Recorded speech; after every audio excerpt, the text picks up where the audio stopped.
todos alzaréis la vista y gritaréis: «Sálvanos». Y yo os susurraré: «No, pues todos sois culpables». Los reyes avariciosos que arman sus ejércitos, los papas que desatan guerras, los iluminados que os han convencido a todos de que matar infieles os hará ganar un buen lugar en el reino de los cielos. Los huérfanos, los indigentes y los ermitaños. Cuando el pequeño Artal abandone este monasterio ya será tarde. Ya sabrá todo lo que necesita saber para ingresar en la Orden de los Caballeros Templarios. Jerusalén ya habrá sido conquistada por los cruzados. Miles de muertos mancharán sus calles y cubrirán de odio y rencor las iglesias, las mezquitas y las sinagogas.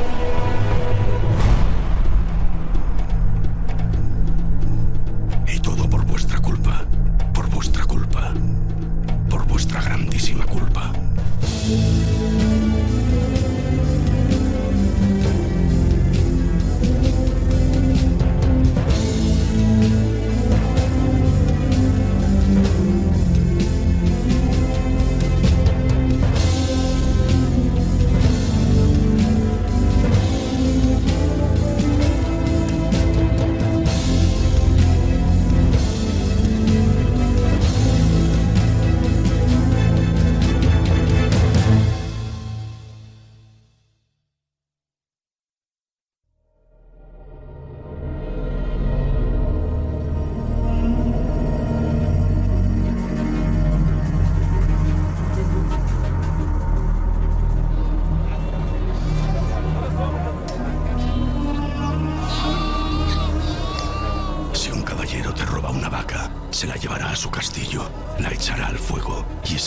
Se celebrará un suculento banquete. Ya puedes ir olvidándote de tu vaca. Pero si roba tu tierra, ella seguirá allí, no podrá llevársela. Podrás visitarla siempre que quieras y no podrás olvidarla. Año de gracia de 1118. Los cristianos gobiernan en Jerusalén. La Orden del Templo nació en una época de fe exacerbada por toda Europa. La realidad de la Jerusalén de esta época es un territorio muy confuso, en el sentido de que las fronteras están prácticamente en disputa con los musulmanes, y que disponen los cristianos de muy pocos caballeros y de muy pocos soldados para defenderlos. Después de la primera cruzada, la mayor parte de los caballeros y los soldados han regresado a sus casas, han vuelto a Occidente, y en consecuencia las tropas que han quedado son relativamente reducidas. Sí que es cierto que muchos cruzados, una vez que han cumplido el objetivo de conquistar Jerusalén, muchos de ellos deciden retornar a casa. El reino de Jerusalén es muy pequeño y desde el principio, frente a todo lo que se le viene encima, toma una actitud estratégica defensiva. Tierra Santa es una zona de amplio tráfico comercial. Claro, al ser una zona de amplio tráfico comercial, hay una serie de bandas que se dedican a asaltar tanto a las caravanas como a los peregrinos. La peregrinación a Tierra Santa era una experiencia muy peligrosa. Normalmente el peregrino no llegaba a salvo. Esto genera una automática necesidad de soldados, una automática necesidad de policías que protejan a los peregrinos, que protejan a los ciudadanos y que en consecuencia se hagan cargo del reino que se acaba de conquistar. Y hubo una serie de caballeros mandados por Hugo de Payns que se ofrecieron a proteger la llegada de los peregrinos a Tierra Santa, y fueron los primeros caballeros templarios. Balduino II, rey de Jerusalén, hoy recibirás a 9 caballeros, los más puros y leales de todos los que combatieron en Tierra Santa.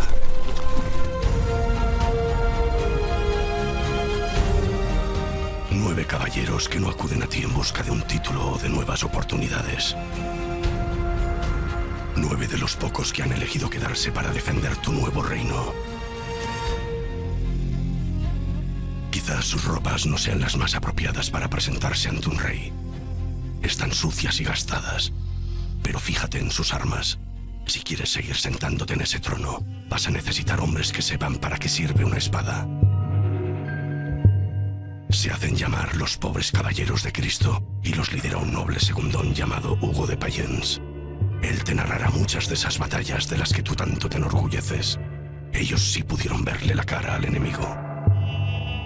En 1118, 9 caballeros le proponen al rey Balduino II, ya de la Jerusalén cristiana, fundar una nueva orden de caballería como apoyo a los peregrinos que llegaban a Tierra Santa.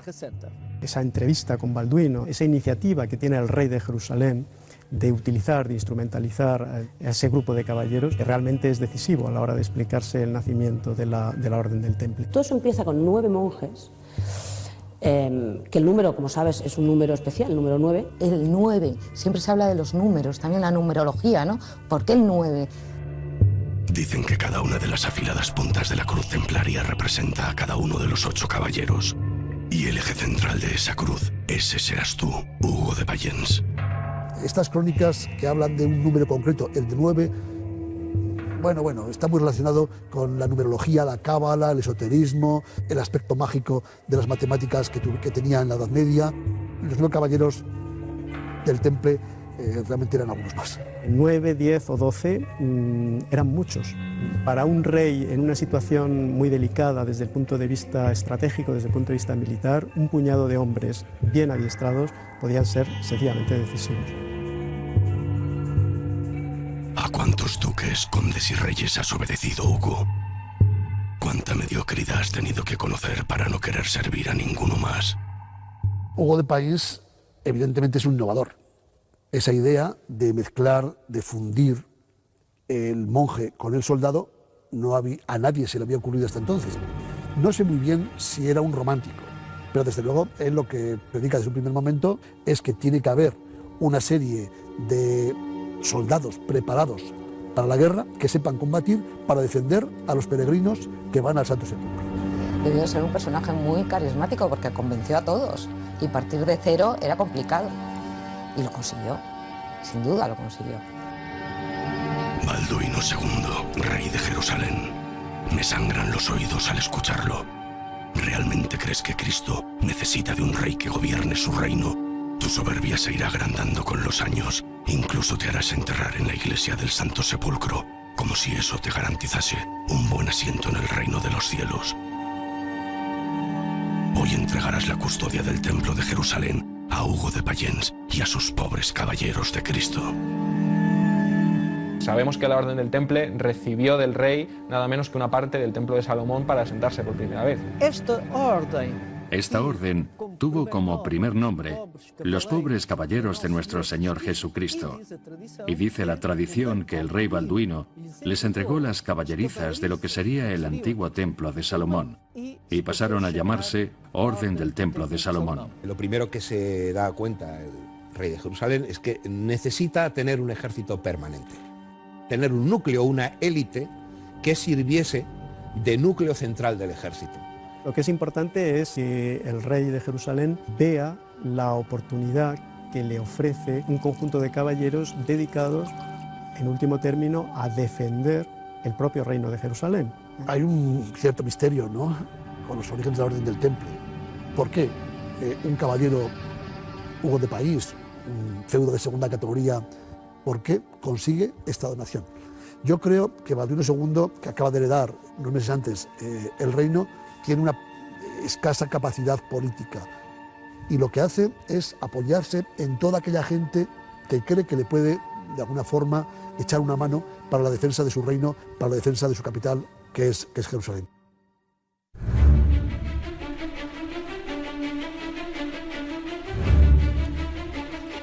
El templo construido por Salomón ha sido tantas veces profanado que el día en el que tú, Hugo, y tus caballeros entréis en él, solo hallaréis ruinas. Porque el templo ya no existía. El templo de Jerusalén fue arrasado. Ya no era el mismo templo de Salomón. Era el cuarto templo que los hebreos construían en Jerusalén. El templo de Herodes el Grande. Este será vuestro templo. Aquí permaneceréis 9 años, los primeros 9 años de los primeros 9 templarios. Y es en esos 9 años cuando se dispara la imaginación, entonces se cree que encontraron el arca, se cree que encontraron la lanza de Longinos. Hay muchas teorías sobre qué hicieron los 9 caballeros templarios durante 9 años en el templo. Lo cierto es que es un enigma. ¿Qué hicieron allí los templarios durante tanto tiempo? Probablemente esos 9 fundadores que estuvieron 9 años sin proteger a nadie, porque no protegieron a nadie, aunque era su misión, hicieron algo más que rezar aquellos 9 años que estuvieron en Jerusalén. Como no sabemos lo que hicieron o dejaron de hacer, tampoco sabemos si encontraron o no encontraron nada. Es decir, todo lo que se diga, evidentemente, es pura especulación. Sobre los primeros años del Temple hay pocos datos, evidentemente, y los que hay incluso pueden ser controvertidos, confusos e incluso discutibles, ¿no? ¿Qué hacen los templarios, los primeros templarios durante estos 10 años? No tienen una regla. No tienen tan siquiera un hábito. Si hacemos caso a algunas crónicas, no tienen ni ropa con la cual vestirse.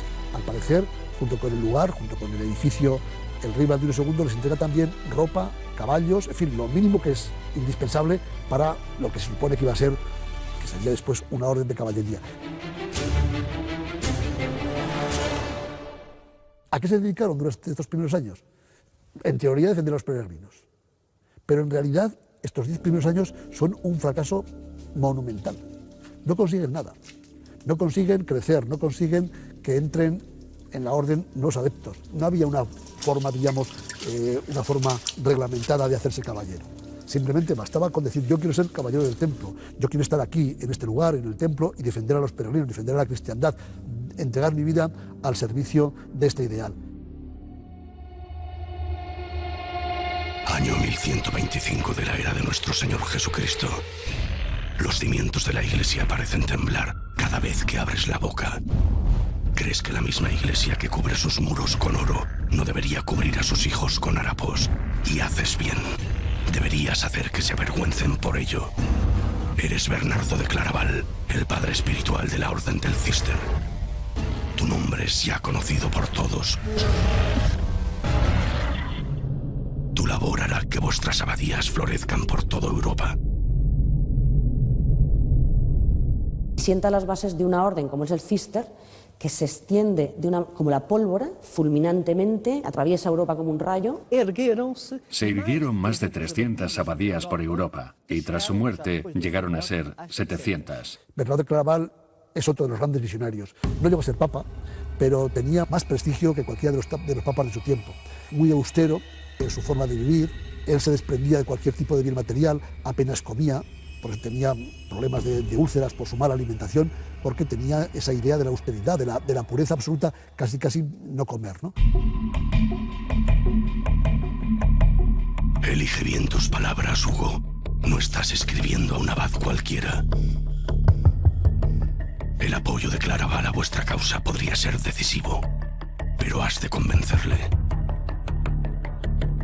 Bernardo de Claraval era era pariente de Hugo de País, por tanto lo conocía.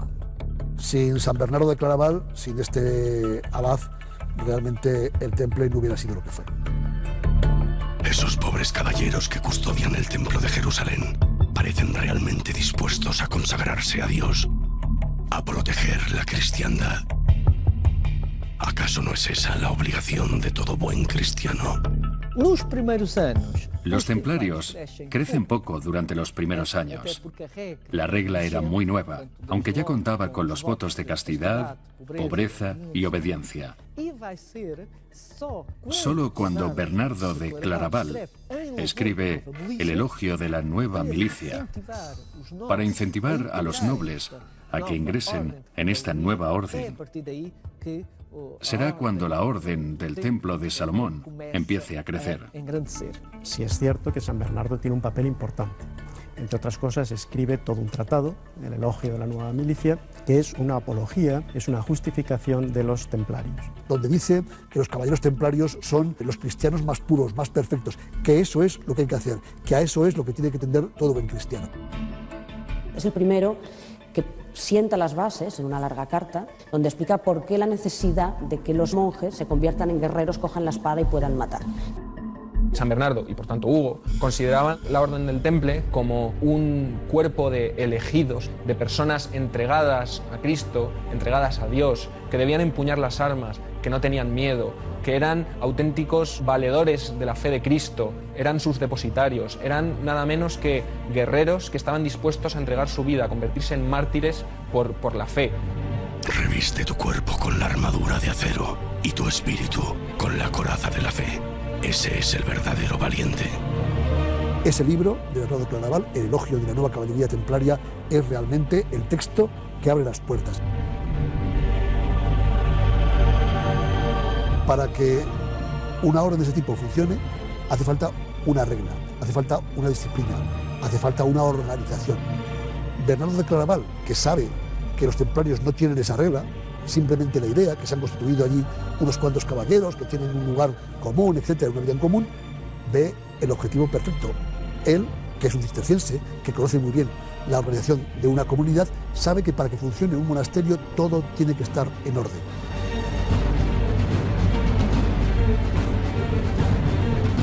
¿Qué ocurre, pequeño Artal? ¿Tan difícil te resulta abandonar este monasterio? No temas. Eres un hombre fuerte y temeroso de Dios. Nada podrá hacerte daño. El convento en el que te criaste estará a salvo. Bernardo Claraval se da cuenta de que eso es lo que hay que hacer. Que esa orden que se ha fundado en Jerusalén es realmente el ideal que él persigue. La mezcla perfecta y casi pura entre el hombre que se entrega a Dios en el monasterio, pero que a la vez se entrega también para la defensa de esa idea de la cristiandad mediante el uso y la práctica de las armas, los templarios. Los monjes han hecho de ti un hombre obediente, disciplinado y buen conocedor de la palabra de Cristo. Ya sabes todo lo que necesitas saber, pues el temple es la espada de Dios y tú, templario, pronto serás el brazo fuerte que empuñe su ira.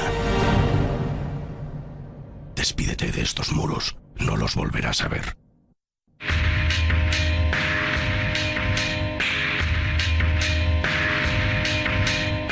Malditos cristianos, no habéis entendido nada. ¿De verdad creíais que el Islam permanecería agazapado? Aún conserváis 4 reinos en Tierra Santa, pero pronto todas las fronteras serán atacadas sin compasión. Cuanto más fuerte gritéis invocando una nueva guerra santa, más fuerte será el eco que os contestará: Jihad. Jihad, que significa esfuerzo por la causa de Dios, puede ser un esfuerzo de tipo militar. Es una forma de guerra santa. El yihad se divide en 2 tipos, el yihad mayor y el menor. El mayor, que es el principal y el más importante, es el esfuerzo por la comunidad. Es la vida dedicada al trabajo y al correcto seguimiento de los ideales musulmanes.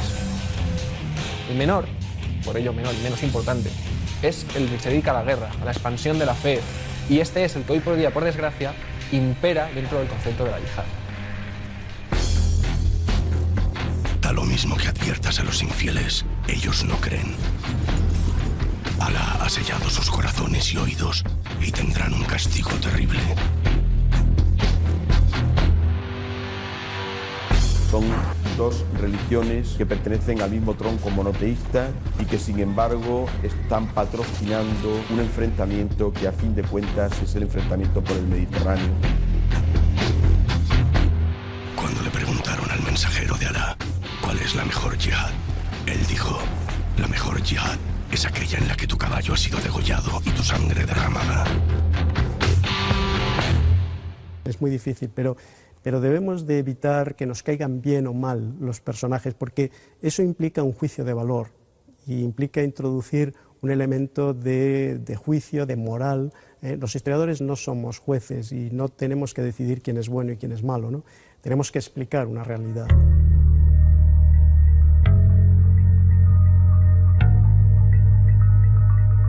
Mis queridos caballeros del templo, no sabéis cuántas leyendas llegarán a escribirse sobre vosotros. Unos dirán que os vieron desenterrar tesoros y otros que os vieron esconderlos. Habrá quien jure haberos escuchado practicar ritos prohibidos e incluso cargar con el arca de la alianza, cubriros con el santo sudario, comer del fruto del paraíso y llegar a beber del mismísimo grial. Hasta ahora, yo solo os he visto tomar medidas de vuestro templo. ¿O hay algo que no nos queréis contar?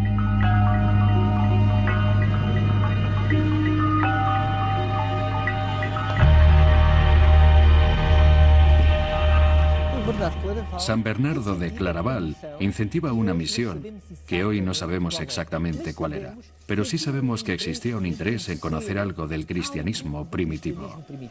Es verdad que hubo un intercambio de documentación entre Bernardo de Claraval y esos 9 fundadores que se van a Tierra Santa, en el que parece ser que sí que encontraron objetos sagrados. Conocimientos, tal vez manuscritos antiguos, algo más de lo que se sabía hasta la fecha. Lo más probable, por lo que se deduce de la documentación de Claraval, es que encontraran documentación o el Arca de la Alianza, que también aparece mencionada, pero básicamente documentación. Se hicieron traducciones de esa documentación y en esa documentación había cosas que para ellos eran muy importantes.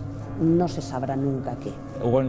La Orden del Templo, siendo una orden que surge en el seno de la Iglesia Católica, tiene vestigios de cristianismos de otros orígenes, no exclusivamente católicos.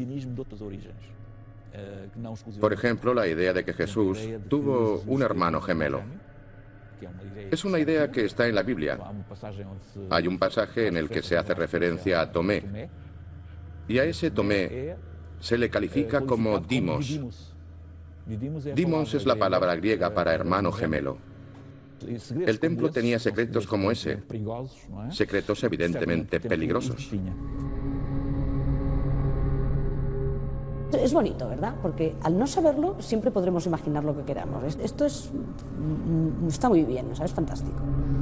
Siempre tendremos esa puerta, esa ventana abierta a poder creer lo que queramos y a escribir los libros que queramos imaginando lo que queramos, ¿no? Porque realmente es que no se va a poder saber jamás.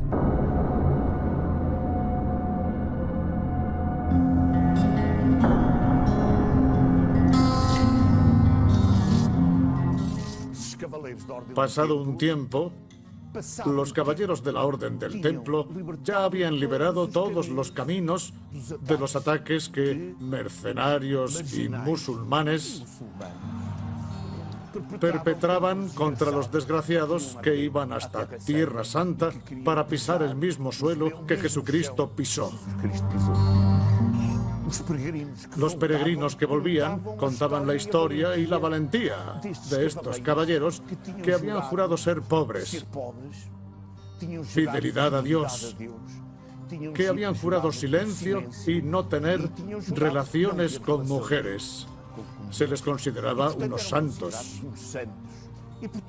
Por Europa corrió esta leyenda y no hubo hijo de un noble que no se ofreciera para ir a Tierra Santa.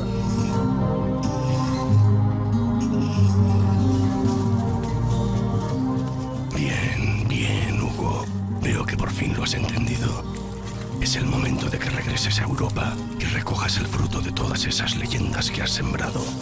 Dime que no echabas de menos el olor de estos bosques. Ya no sois 9 andrajosos caballeros que escoltan caravanas de peregrinos a Tierra Santa. Te has labrado muchas y muy buenas amistades entre los poderosos. Bernardo de Claraval se deshace en elogios hacia tu milicia. Los nobles inculcan a sus hijos esos mismos valores y los reyes desean conocerte.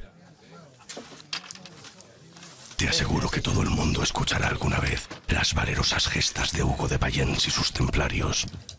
Inicialmente lo que él hace es volver efectivamente a Occidente para recabar esos apoyos y para proceder a una institucionalización y a un reconocimiento oficial por parte de la Iglesia occidental. Ahí está el Concilio de Troyes. Bernardo de Claraval pidió que se convocara un concilio, el Concilio de Troyes, para establecer una regla para los caballeros templarios. Llega esa comitiva dirigida por Hugo de Payens. Llega en 1127 a Europa y es entonces cuando es oficializada esta orden monástica y militar al mismo tiempo. relatarás a todos los presentes los humildes comienzos de los pobres caballeros de Cristo y la difícil situación que se vive en Tierra Santa. Tendrás que leer uno por uno los 72 capítulos de la regla redactada por Bernardo de Claraval. Mandamientos bajo los que viviréis como monjes y como guerreros para el resto de vuestras vidas. Seréis los únicos caballeros con derecho a portar una capa de color blanco, pues no habrá caballeros más puros sobre la faz de la tierra. No tendrás que obedecer a ningún reyezuelo nunca más. Los templarios solo obedecerán a Dios y a su representante en la tierra, el Papa. El Papa permitió que se llevara una cruz roja sobre el manto blanco. Una cruz de color rojo que simbolizaba la sangre de Cristo. El fuego del Espíritu Santo asciende sobre el blanco de la pureza. Para mí el rojo no representa solo el sacrificio, también representa el fuego del Espíritu.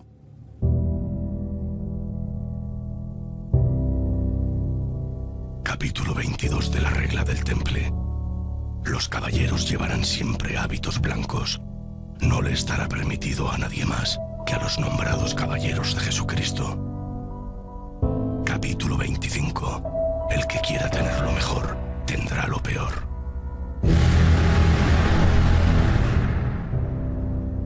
Capítulo 70. Se evitará la envidia, los celos, la murmuración y las confidencias como si fueran la peste. Capítulo 72. Ningún hermano besará a viuda, ni a virgen, ni a amiga, ni ninguna otra mujer. La regla establece cada uno de los movimientos que realiza un templario desde el momento en el que se levanta hasta el momento en el que se acuesta. Regula cómo debe vivir un templario en su convento, pero también regula cómo debe vivir en campaña. Regula también cómo se nombra un maestre o cómo se nombra un nuevo hermano que desea ingresar en la orden. Los templarios debían ser, según la regla, los primeros en llegar al campo de batalla y los últimos en irse. Y estaba prohibido retirarse.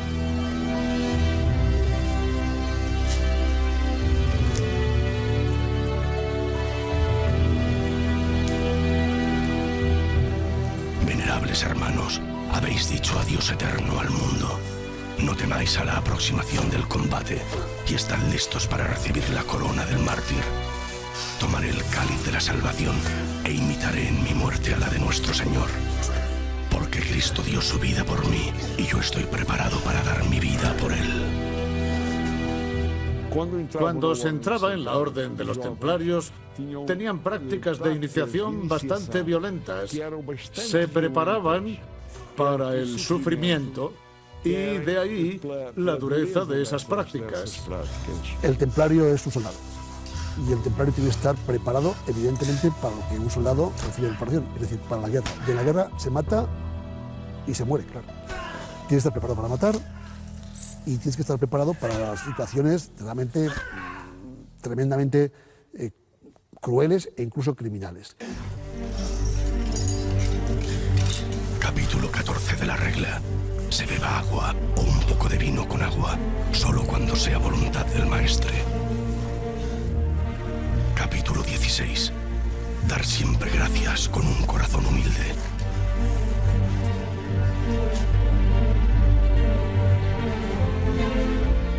En el caso de esas torturas que se podían llegar a hacer sobre el nombramiento, podían ser comprensibles como condicionamiento ante lo que les podía esperar en caso de caer prisioneros. Un templario recibía un estricto plan de formación que pasaba por una serie de circunstancias que anulaban en cierto modo su personalidad, su propia forma característica individual de ser de cada uno de ellos. Se convertían en instrumentos absolutamente fríos de una maquinaria que era la orden del tiempo.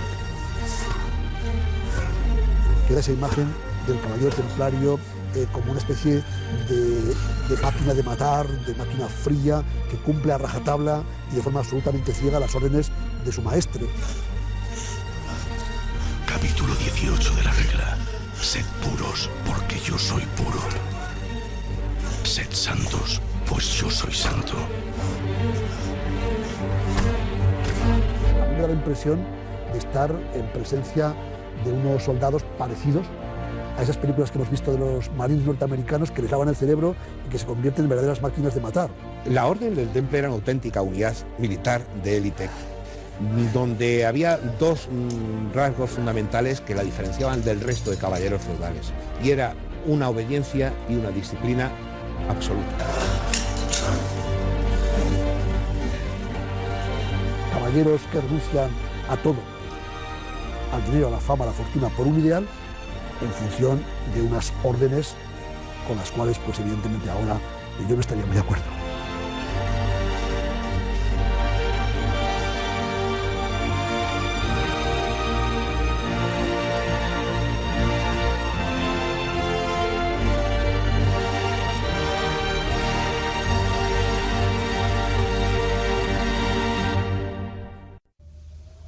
Año 1128 de la era de nuestro Señor. Cada invierno parece más frío que el anterior, y este es un largo viaje. Tras entrevistarte con el Papa en Roma y haber sido reconocido en Francia como primer maestre de la Orden de los Templarios, tú, Hugo, dirigirás tus pasos hasta el extremo occidental de la península ibérica. ¿Qué tiene que ver todo esto con la península ibérica o con Portugal? Tanto los condados portugueses, futuro reino de Portugal, como Aragón, son las regiones de Europa, junto con Francia, a las que los templarios llegan primero.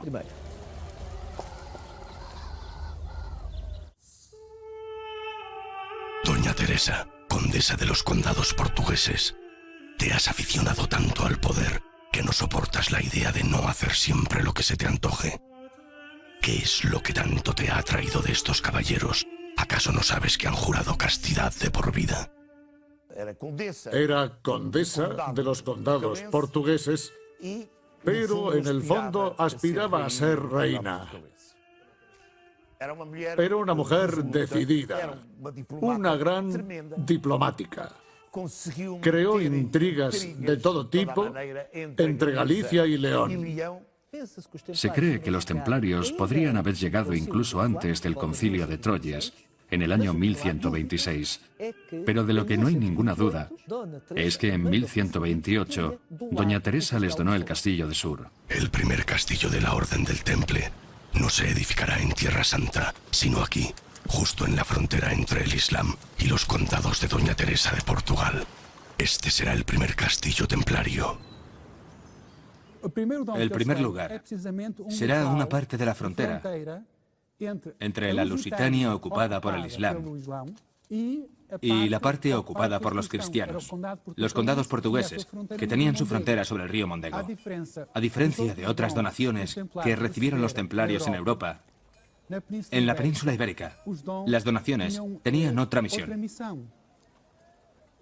Mientras en Europa su función era la de recaudar fondos, en Portugal su misión era fundamentalmente la de participar en la cruzada ibérica.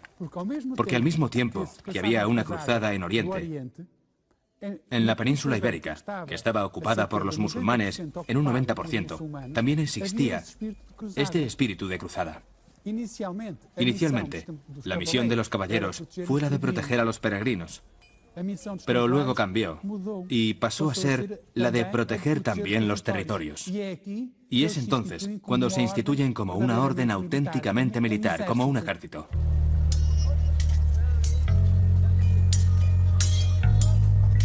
Después de recorrer entre 1028 y 1029 los diversos reinos y estados europeos, ya pueden organizar un pequeño ejército. Ya no es ese grupo de 10, 15, 20 caballeros que no tienen posibilidades económicas, que no tienen casi ni caballos, ya tienen una operatividad militar extraordinaria. Han recibido una gran cantidad de donaciones por todas partes, en Francia, en Escocia, en Inglaterra, en Portugal, donaciones en dinero, pero también donaciones en rentas, donaciones en tierras. Esta avanzadilla de los templarios vuelven a Jerusalén, ya vienen cargados de riquezas.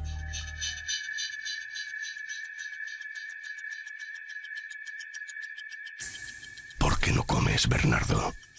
Supongo que has de predicar con el ejemplo. Esa austeridad tan extrema que promulgas terminará matándote. Deberías cuidarte un poco más.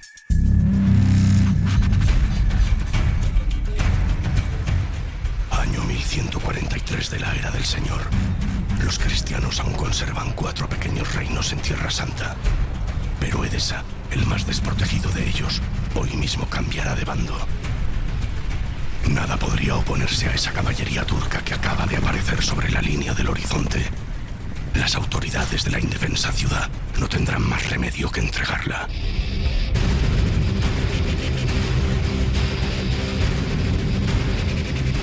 Nada más conocerse la noticia en Roma, el Papa Eugenio III pedirá ayuda a todos los reyes de la cristiandad. Y tú, Bernardo de Claraval, serás el encargado de llevar a cabo esta divina misión, predicar la segunda de las cruzadas. ¿Sabes cómo te apodan las malas lenguas? Boca de miel, porque no hay nadie sobre la faz de la tierra a quien no seas capaz de convencer. También le llamaban el doctor meloso, relacionado con las abejas, como si emitiese miel cada vez que hablaba. Bernardo de Claraval tiene una capacidad para la retórica y para la grandilocuencia en los discursos realmente magnífica. Lanza una serie de soflamas tremendas. Abrí mis labios y hablé. Desaventurados los que no ensangrienten su espada. Y en ese momento se multiplicaron los cruzados. Quedaron vacías las ciudades y castillos. Difícilmente se encontrará un hombre por cada 7 mujeres. He dejado Europa llena de aldeas con viudas aún en vida. Esas serán tus palabras, Bernardo, no las de Dios. Eres tú quien les envía a cavar sus propias tumbas. Todas esas almas empachadas con la miel de tus palabras gritarán: dame una espada. No deja de ser un hombre que se cree dotado de una gran capacidad mesiánica. Y esa capacidad mesiánica la transmite evidentemente en todos y cada uno de sus discursos, que más que discursos en algunas ocasiones son verdaderamente soflamas para convencer a la gente, a los cristianos, de que tienen que cumplir con el precepto fundamental que es la defensa de la cristiandad. 2 gigantescos ejércitos de más de 70.000 hombres cruzarán Europa y se reunirán en Jerusalén. No han hecho este largo viaje para conformarse atacando pequeñas ciudades. Y el rey Balduino y sus temibles caballeros templarios pronto les convencerán de que, juntos, podrían partir hacia Damasco y conquistarla. La capital siria sí sería un excelente botín. Pero Damasco estará esperándoles. Las huestes del Islam ya saben cómo vencer a los cruzados y lo volverán a hacer una vez más. Tras 30 días de combate tendrán que retirarse con el rabo entre las piernas. La segunda de las muchas cruzadas que están por venir será un completo desastre para la cristiandad.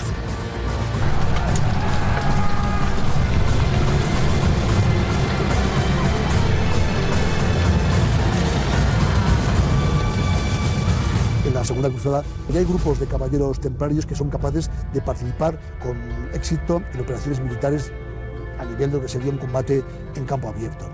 No sabemos exactamente cuándo aparecen en batalla, en la primera gran batalla, pero desde luego, en los años de la Segunda Cruzada, ya participan en campañas militares. Las cruzadas, como objetivo cristiano según los evangelios y según las ideas cristianas de fraternidad y de amor al prójimo, fueron un completo fracaso. Más tarde, el propio Bernardo de Claraval aceptó el fracaso de la Segunda Cruzada, diciendo que no fue culpa de Dios, pero sí de los hombres que no supieron mantener los valores cristianos. Desagradecidos, te culparán a ti de esta dolorosa derrota. Ese será tu fin, Bernardo. Postrado en cama, débil y olvidado. Hace tiempo que no retienes la comida y las piernas se te hinchan. Desde luego, San Bernardo de Claraval no es un cualquiera y su orden no es cualquier orden. Marcó unos siglos fundamentales de la historia de toda Europa.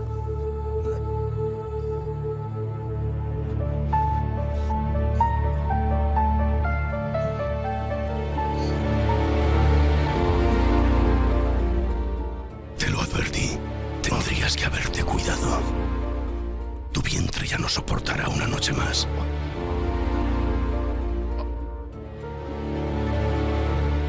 Serás canonizado, así que, culpable o no, todos tendremos que llamarte San Bernardo de Claraval.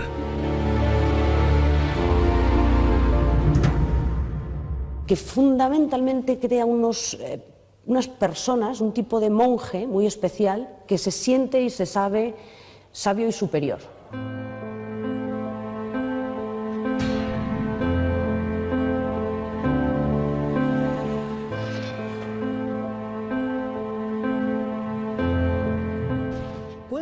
Bernardo de Claraval dice que son caballeros y también monjes, místicos, y que realizan un doble combate. Un combate contra los infieles, contra los enemigos de Europa y de la cristiandad, y un combate contra los enemigos invisibles. Un combate contra un demonio interior. Es muy importante saber que los templarios tenían un ideal, que no solo era de guerra física, sino que había un ideal con objetivos espirituales.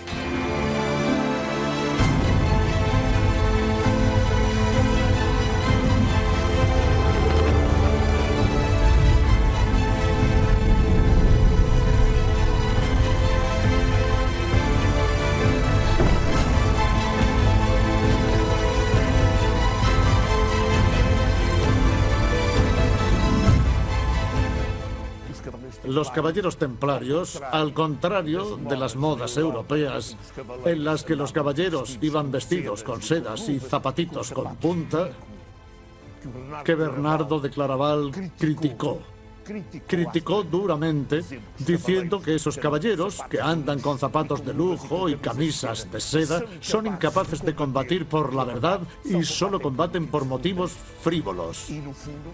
Los caballeros del templo, a pesar de no tener nada, de servir solo a Dios y a su fe, eran guerreros fantásticos.